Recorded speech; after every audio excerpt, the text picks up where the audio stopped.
lisière des hauts plateaux algériens, Boghari voit souvent confluer sur ces plaines rases, en troupeaux grands et petits, d'immenses quantités de moutons. L'air s'emplit de bêlements en une cacophonie indescriptible. Les troupeaux s'alignent selon le tracé rectiligne des parcs. C'est l'un de ces marchés où s'affairent à la fois pour la vente de leurs bêtes les éleveurs du nord et les pasteurs nomades du sud. C'est que l'Algérie, si favorisée déjà sur tant d'autres plans, est l'un des territoires choisis où l'élevage du mouton se hausse à la mesure d'une sorte d'industrie nationale et occupe l'une des places prépondérantes dans l'économie générale du pays.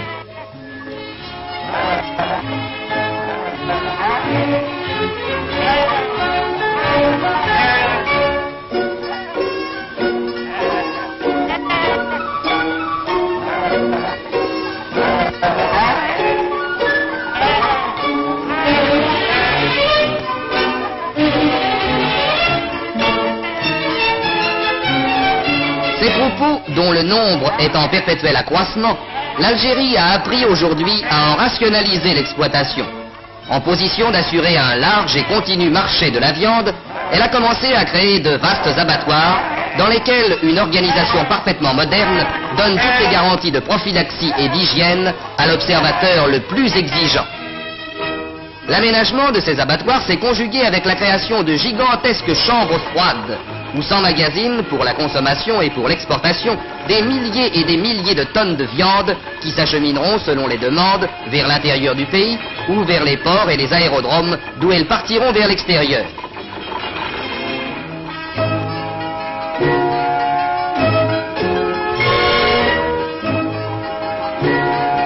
L'outillage le plus perfectionné a été utilisé pour faire de cette énorme installation frigorifique l'instrument nécessaire à la marche régulière de cette industrie de la viande appelée à prendre chaque jour de nouveaux développements. Dans cette action, l'administration, trop consciente de l'importance de ces projets, a mis au point un plan en phase d'achèvement qui constitue sous le nom de chaîne du froid un acheminement rationnel des centres de production aux centres de consommation et d'exportation.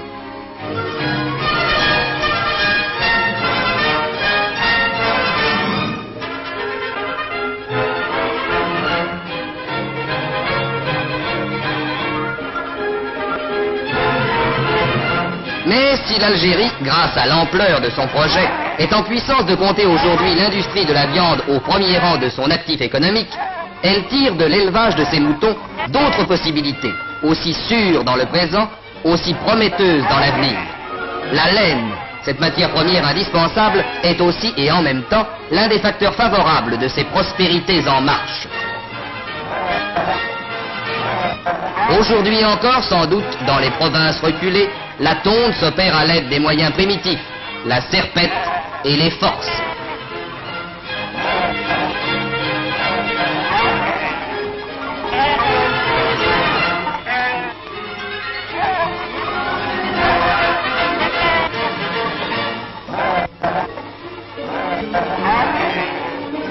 Mais dans les centres déjà, la tondeuse électrique a fait son apparition, plus rapide, plus efficace et moins désagréable.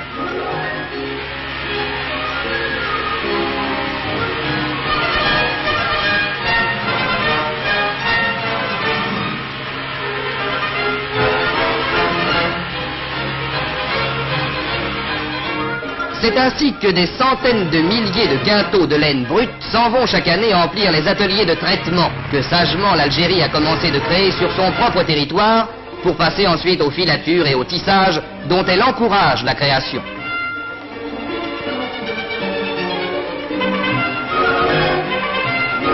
Déjà, plusieurs centres de traitement de la laine brute parfaitement outillés sont en mesure d'assurer le lavage, le cardage et le séchage d'une partie de la production lainière.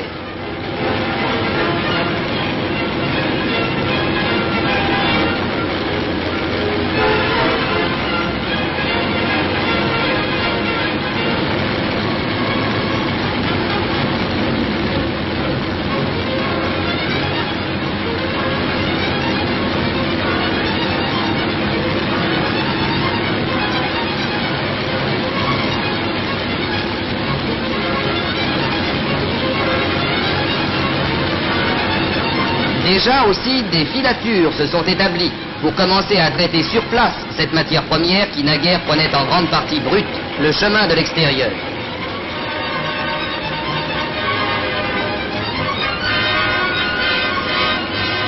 Déjà, enfin, quelques usines de tissage ont vu le jour, qui, à l'image des tissages métropolitains et selon les méthodes les plus éprouvées, se révèlent comme le point de départ d'une industrie à laquelle ne manque qu'une extension poussée pour devenir florissante.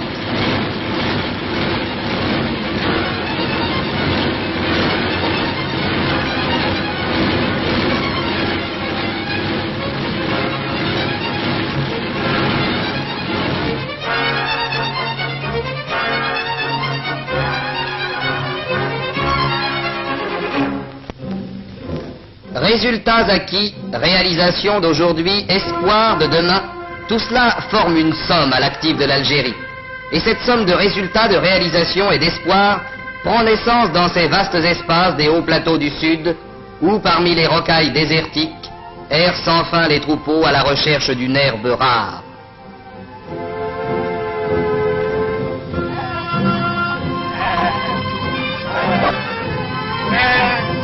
Là encore, en vue de régénérer des pâturages que le mouton ruine souvent à force de défoncer la terre pour y chercher le plus petit brin d'herbe, une administration prévoyante a mis en interdit de vastes superficies clôturées et gardées, à l'intérieur desquelles des herbes sélectionnées ont le temps de croître et de se reproduire.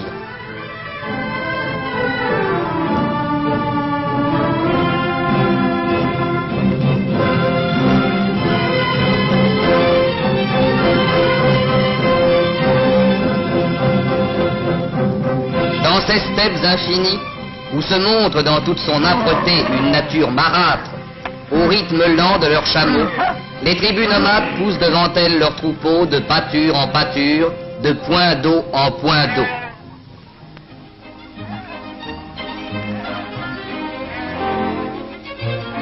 Le pâturage découvert, la caravane fait halte. Halte qui durera, selon les possibilités de nourriture du troupeau, un seul jour ou plusieurs. Les chameaux de bas déchargent les pauvres richesses de ces perpétuels errants. Les piquets sont plantés, une à une les tentes se dressent, les feux s'allument, la vie coutumière reprend dans ce village temporaire.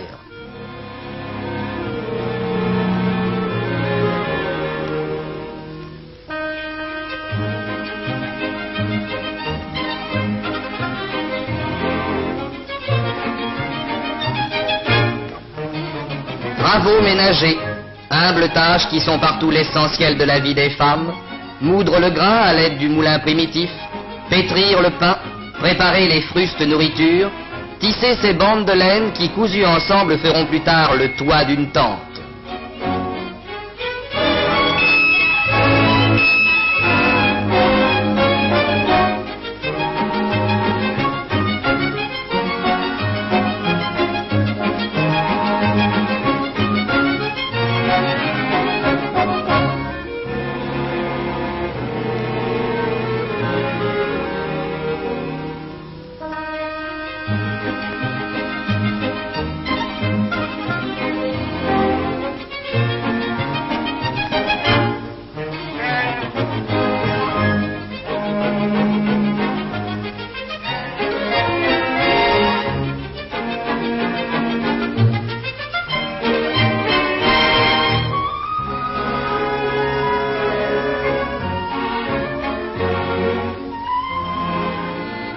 Les moutons sont partout. Le troupeau, aux entours du camp, cherche sa pâture, et devant ces spectacles d'une simplicité biblique, on évoque inconsciemment les bucoliques des grands âges.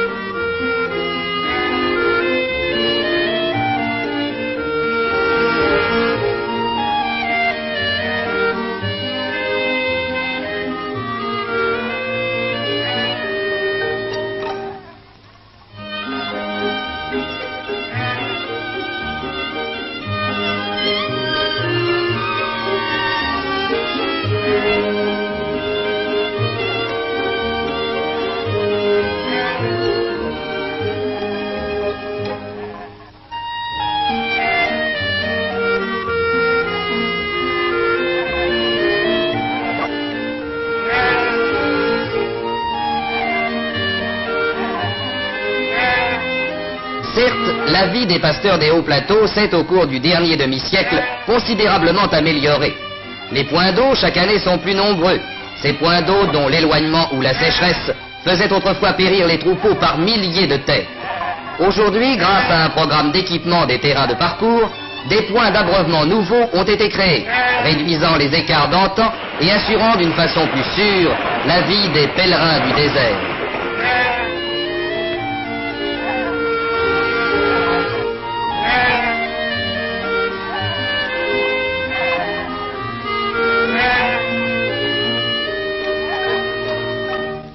Ainsi, de jour en jour, à la quête des pâturages et des puits, la caravane s'en va, dressant ses tentes un soir, les abattant quelques jours après quand sont épuisées les possibilités de nourriture. Les chameaux reçoivent à nouveau la légère construction du bassour, qui recouverte d'étoffe sera pour la route l'abri mouvant des femmes et des enfants.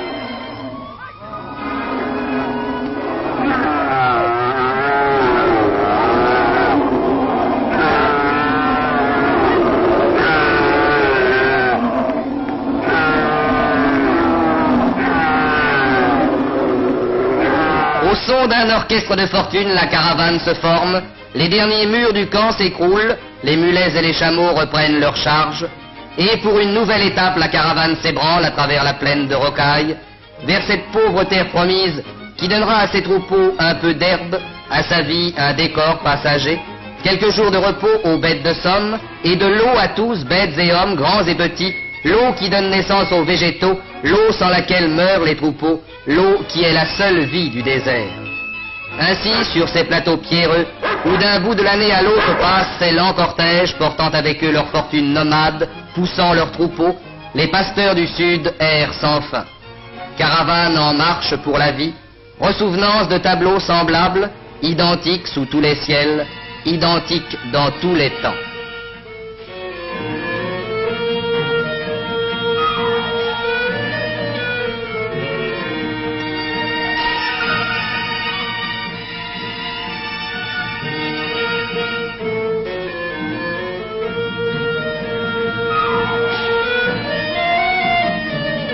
Mais aujourd'hui, pour cette tribu aux troupeaux nombreux et bien entretenus, une rencontre. La rencontre d'une famille pauvre dont le troupeau montre les signes d'une misère physiologique et d'un mauvais entretien.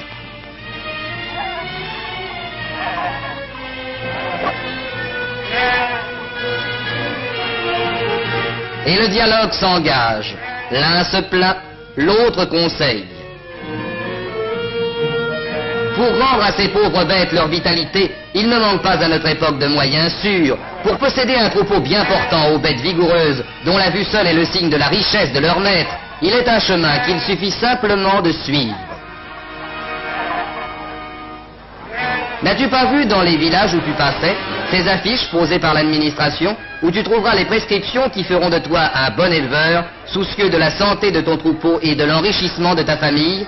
N'as-tu pas su lire les conseils avisés de ceux qui se sont donnés pour tâche de préserver tous les troupeaux d'Algérie? Regarde désormais et apprends.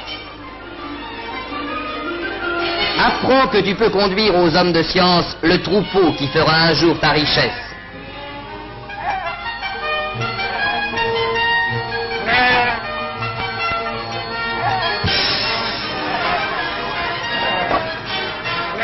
À Chabounia, que visitait l'an dernier le ministre-gouverneur général de l'Algérie, M. Nejlen, qui montrait ainsi l'intérêt qu'il attache à l'amélioration de notre sort, tu trouveras les soins éclairés qui rendront sains et forts tes moutons malingres. On poussera tes bêtes dans le bain anti-galeux, où, contraintes de passer, elles seront débarrassées de leurs parasites. Des piscines de ce genre, d'ailleurs, commencent à être aménagées partout. Et c'est ainsi que plus de 2 millions de moutons sont baignés chaque année pour l'amélioration de leur santé et pour le bien de leurs propriétaires. Conduis-y tes moutons, mon frère malheureux, et tu les retrouveras plus beaux et plus forts.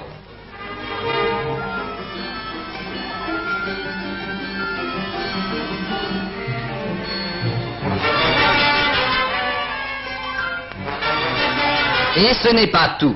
Pour lutter contre ces maladies pernicieuses qui certaines saisons dévorent un troupeau, on fera prendre à tes bêtes les vermifuges et les médicaments qui t'éviteront souvent des pertes sensibles. Déjà chaque année, plus de 5000 kilos de ces médicaments sont distribués à nos frères pasteurs.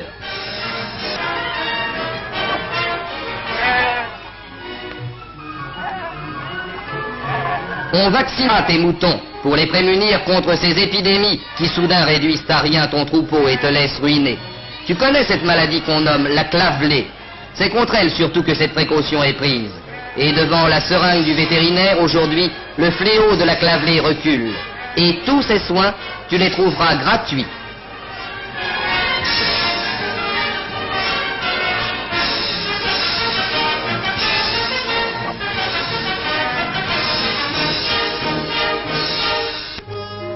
Je te dirai aussi qu'il existe à Maison Blanche un laboratoire où des savants et des experts cherchent tous les jours à te faire bénéficier d'avantages nouveaux. Là, le mouton fait l'objet de toutes sortes d'études expérimentales. Sa laine, ses parasites, ses virus, son alimentation, sa sélection, ses croisements fournissent autant de sujets de travaux qui apporteront aux éleveurs des armes efficaces et des succès nouveaux. Je te dirai encore que ces recherches, ces études, ces découvertes sont la base de l'œuvre d'amélioration entreprise pour notre bien par l'administration. À Tadmit, par exemple, qui est l'une des principales stations d'élevage du gouvernement général, tu trouveras le conseil et l'aide qui te permettront de hausser la valeur de ton troupeau. Là, on met en action les résultats des recherches des laboratoires. De magnifiques races de vin sortent maintenant de Tadmit, et tu pourras en bénéficier toi-même. Tu y verras les bêtes que tu pourras posséder un jour si tu veux bien suivre les conseils qui t'y seront donnés, si tu veux bien t'appliquer à mener ton troupeau selon les règles d'un élevage rationnel. Tu constateras toi-même à quels résultats merveilleux peuvent mener ces soins et ces précautions dont on t'instruira. Et tu pourras toi-même calculer quelle fortune sera pour toi la possession un jour de bêtes de cette qualité. Toutes ces créations sont faites pour toi comme pour moi. Tout cela est fait pour t'aider. C'est pour toi que ces bâtiments se sont dressés, que ce monde d'experts assure chaque jour un peu plus la valeur du cheptel algérien.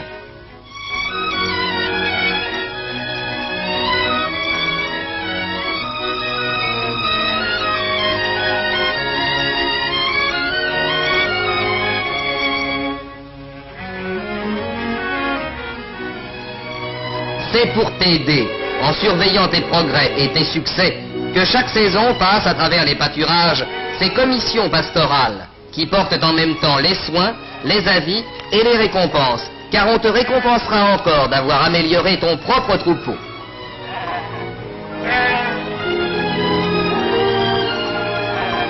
Tu seras peut-être un de ceux qui, par le simple souci de faire grandir la qualité de leurs bêtes, réussira non seulement à compter au nombre de ses richesses un nombre toujours croissant de bêtes sélectionnées que l'administration marque à l'oreille,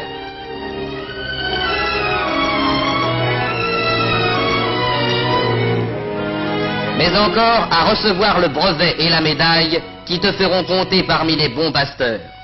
Mon frère pauvre, si tu m'écoutes, ton malheur est fini. Va vers les hommes de science qui ne veulent que ton bien.